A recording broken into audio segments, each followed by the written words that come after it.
Brother Dan, Divine, the healer. Isang instrumento dito ng Panginoon. Kahit na anong sakit, huwag magatubili na lumapit. Kayang-kaya ka pagalingin.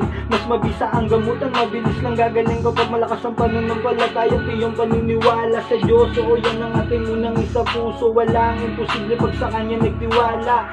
Di po kita binibiro, dito mo mararanasan paano magkaroon ng himala. Physical o spiritual na sakit, kahit ganong kalala. Huwag ka pong mag-alala, si Bro Dan na po ang bahala. Nagbabahagi din ng karunungan, nagkaalaman na matuturing kayamanan. Dasal na Latin na pananggala at gabay na pangontra para sa iyong kaligtasan. Kapatid, natin po muli ang inyong likod, Brother Dan, upang magbagay inyo ng amunting kalaman patungkol sa ang pangalang lihim ng tatlong persona ni Haring Kamatayan. Narito po.